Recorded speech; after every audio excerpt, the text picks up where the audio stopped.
came in unto Pharaoh. Pharaoh said unto Joseph, I have dreamed a dream. There is none that can interpret it. And I have heard say of thee that thou canst understand the dream to interpret it. Joseph answered Pharaoh, said, it is not in me. God shall give Pharaoh an answer of peace. The word of God for the people of God. Praise be unto our God. I want to talk for a few moments as the spiritual guide with this thought in mind. Don't let bitter keep you from better. All right. All right now. Wake your neighbor up and tell him, don't let bitter keep you from better. Keep you from better. Hallelujah. Amen. What do you do when faith promotes you and you are then cast headfirst into trouble? Wow. Imagine, if you will, Joseph, after being given a dream that no one else had dreamed, now sitting in a dungeon, battered and torn from the trouble that his faith has caused him. Well, years have come and gone as Joseph now lives in the monotonous regularity of prison, in this sad, inhumane dungeon of existence, having long since been forgotten by so many people. Joseph has been forgotten by the cupbearer, who promised to him in his freedom that he would never forget Joseph. He has been forgotten by the evil woman who had lied to protect her own evil plot to seduce Joseph. Potiphar, who owed him so much, paid him back with a life of suffering. And like the cupbearer, Potiphar promised, I'll remember you. To only when he was set free forgot all about Joseph. I wish I had some Bible readers in here. A natural father, while not forgetting him, long since has resigned to the reality that his son is dead and probably buried somewhere. Joseph, it seems, has been forgotten by everybody.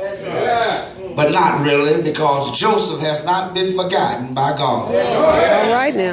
God, who keeps his promises and works at the pleasures of his own will, has determined that on that day, the one who has been forgotten is now going to be the one who is highly favored. God begins to make his move. It doesn't start with the butler or the baker remembering their pledges, but God starts at the top with the king, Pharaoh himself.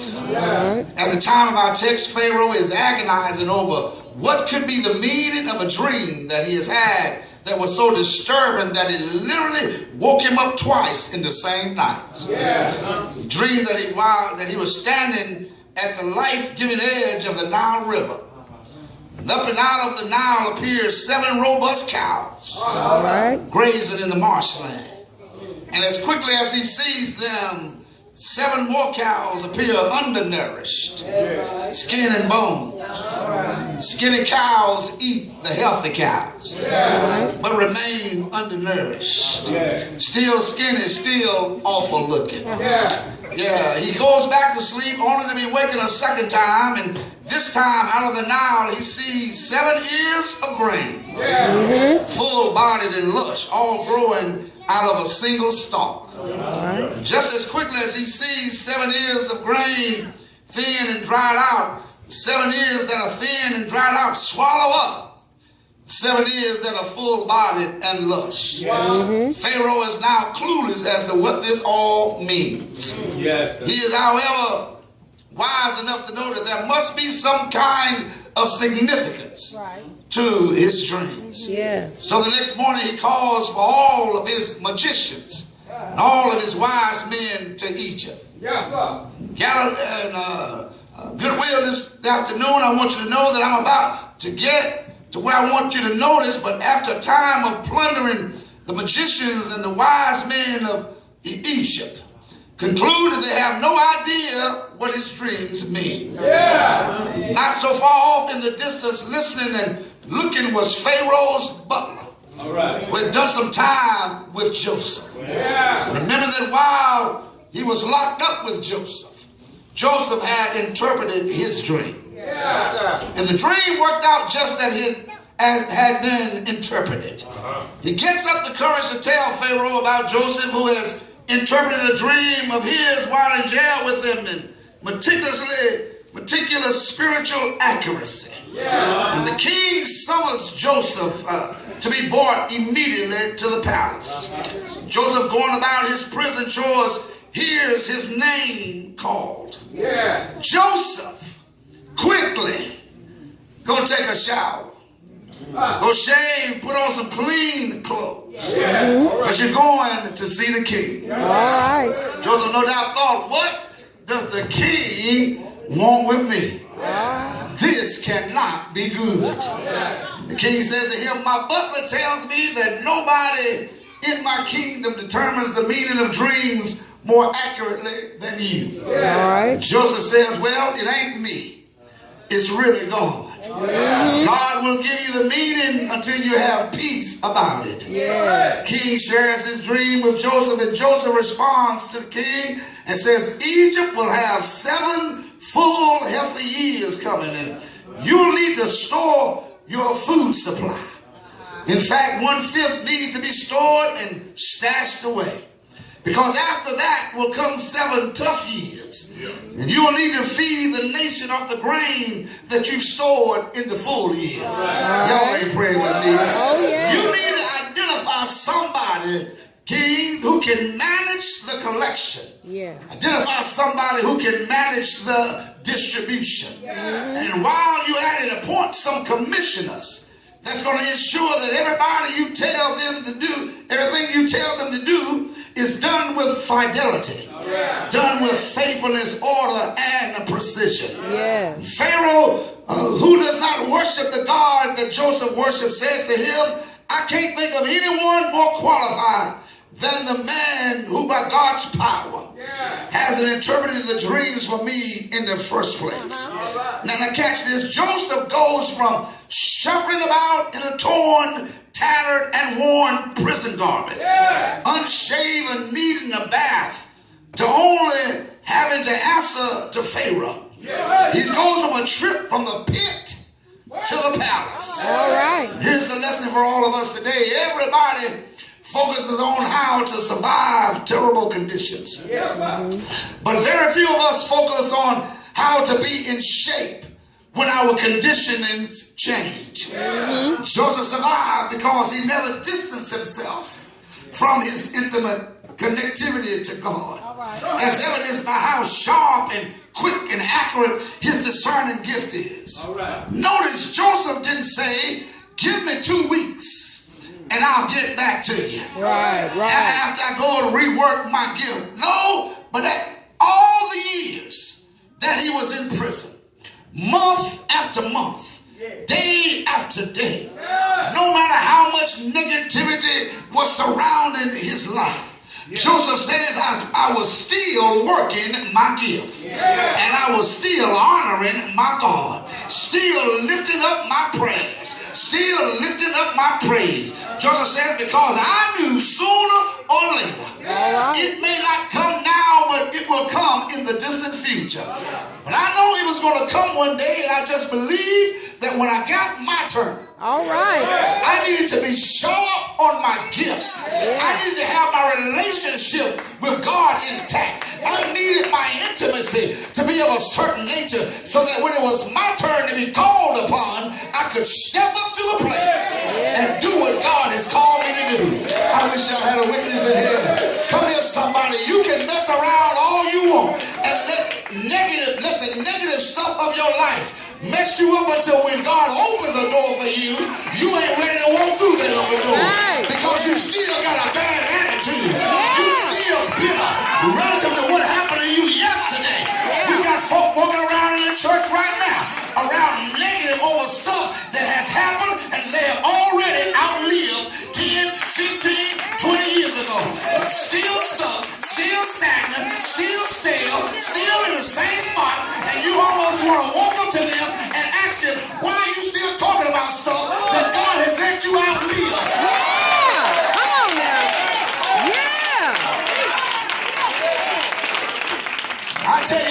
because some stuff is hard to get rid of unless your connection is God. It's hooked up like it's supposed to. Yes, sir. Look at your neighbor and say, let go of it. Let go of it. Right now. Preach. That's the question that rises out of this thought. How ready are you for God to answer your prayer? Right. Y'all ain't saying nothing. Oh, yes. If God would answer your prayer today, how ready are you for God to answer it? How ready are you to walk through the open door? If God decides to open the locked door today, how effective is your attitude because of how long it has taken? Y'all ain't saying that. Oh, yeah. How rusty are your unused gifts? Yes. There's a strong lesson that rises from the page of this text. And it is the importance of being ready when God's timing calls for the change. His will is now unfolding. I'm going to say that again. I said it's important to be ready when God's timing calls for the change. And his will is now unfolding. This is why no matter what you're going through, you still fast. You still pray. You still worship. You still sing. You still preach.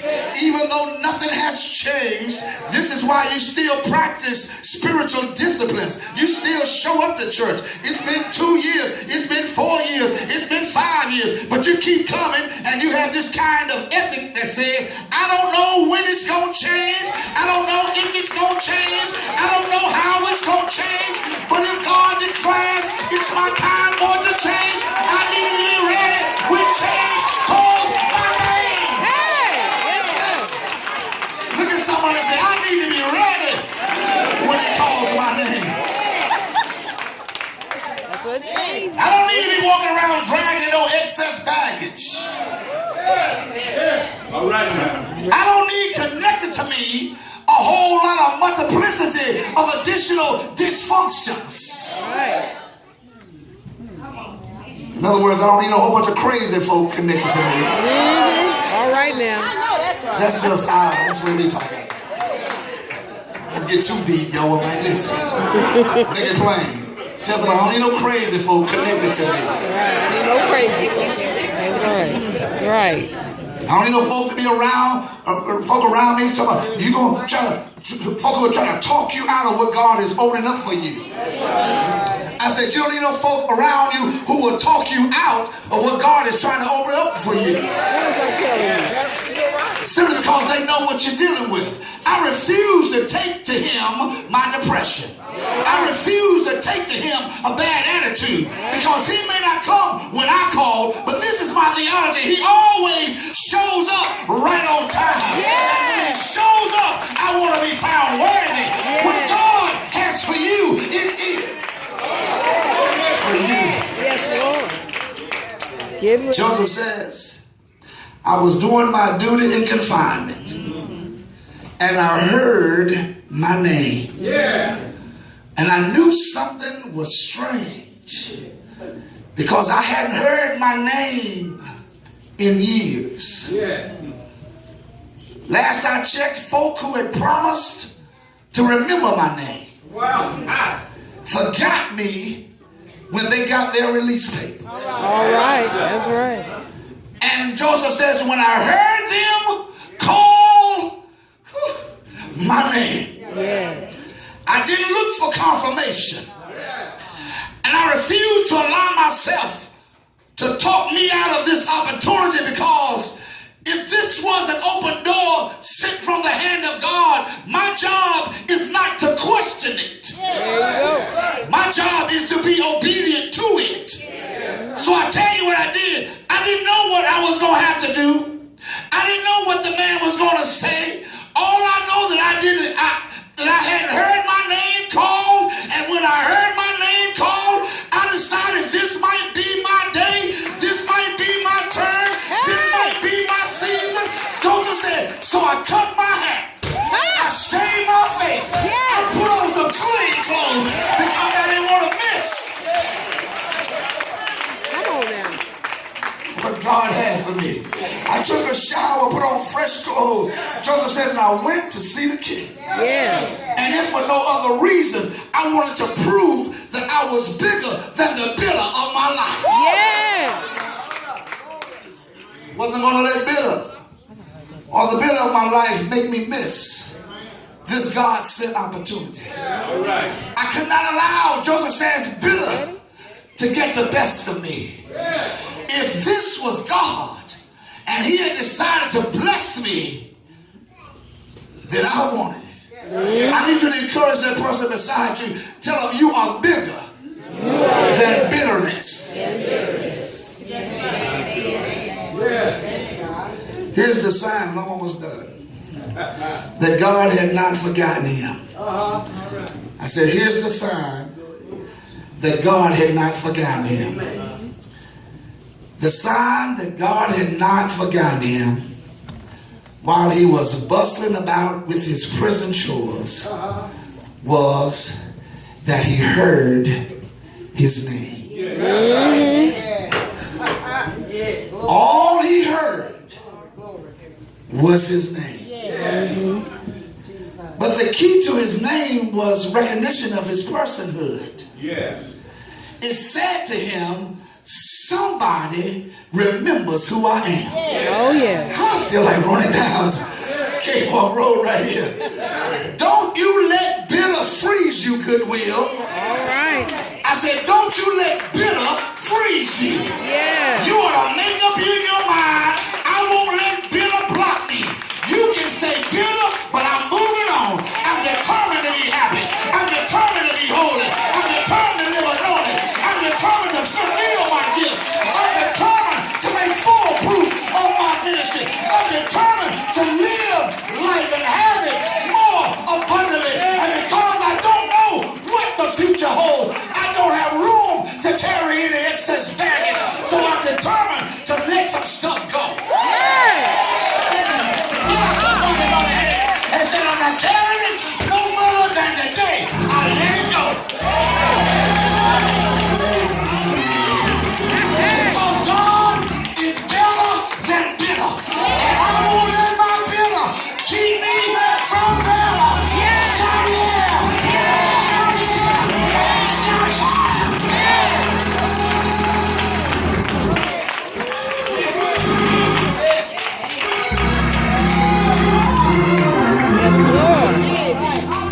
Somebody shout, let some stuff go. Let some stuff go. Finally, I won't deny God in my advantage, because it was God who kept me in my disadvantage. Y'all ain't praying with me. I said, I won't deny God in my advantage, because it was God who kept me in my disadvantage. The God who was with me in my incarceration is the same God who is with me in my liberation. And I needed to make sure, Joseph says, that Pharaoh knew that it was God who did the work. The God that was with me in my depression is the same God that I give glory to now that I'm in my right mind. The same God that was attached to me when I didn't have a job is the same God I give credit to now that I've got a prefix and a suffix on my name. Ain't nobody but Jesus. You want an explanation to my elevation? Well, it ain't nobody but Jesus. Folk look at you even when you buy a new car. You want to put your hands on your hip, look them straight in their face, and tell them it ain't nobody but Jesus. You go and buy your new pair of shoes, and folks say, child, where you get them shoes? You want to say, it ain't nobody. Ain't nobody but Jesus. Shout yeah.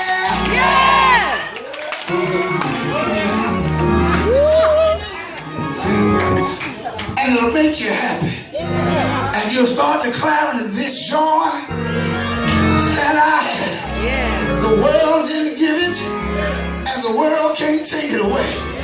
I gotta close, but give God credit for everything.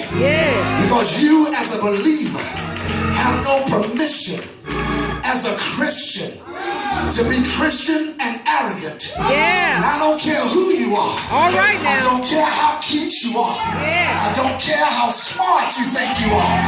You ain't nothing without God. Y'all ain't gonna pray with me. They gotta beg you to speak to them. They gotta pay you to be blessed by you. They don't deserve to be in your presence because you too blessed and you too anointed. All right now. The devil is a liar. Yes, he is. The higher you will carry your anointing, the more servanthood you ought to live your life out. And if you are that gifted, you are that popular, and if you are that talented, you ought to be helping more folk than anybody else. Open a door for somebody. Make a way for somebody. Advantage somebody else. Pat somebody else on their back. Take a seat sometimes. And don't always look for the front seat. Or don't always look for the high seat. Because the only star in the church is Jesus. Shout yeah! Shout yeah!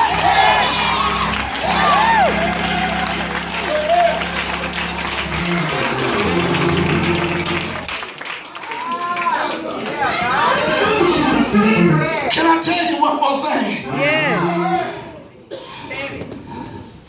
You know how God knows how to promote. Yes, he does.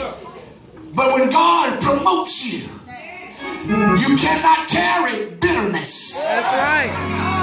So remember that with all the hell that you've been through, with all the hurt you've had to live with all the tears, y'all are praying with me, you've had to shed, and all the pain you've had to endure. Our God is faithful, and our God knows how to promote. Your turn is coming in due season. If you faith, hold on to your faith. If you faint not, you shall reap. Grab somebody and smile at them and tell them you shall reap. If you don't faint, say yeah, shout yeah, shout yeah, shout yeah. You shall reap if you don't faint. Bless the Lord. Bless the Lord. When the devil gets busy in your life, when the devil tries to use folk who are in your circle of human contact, and when you end up bruised and battered, when you end up scared and damaged, get up. Look at somebody say, get up. Get up. Get up. Wash your face.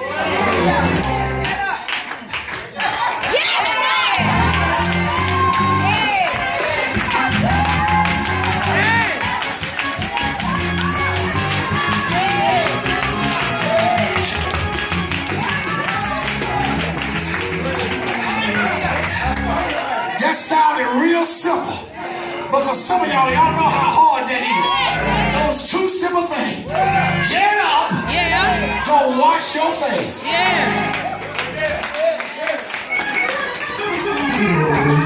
And then go show up in the presence of the King.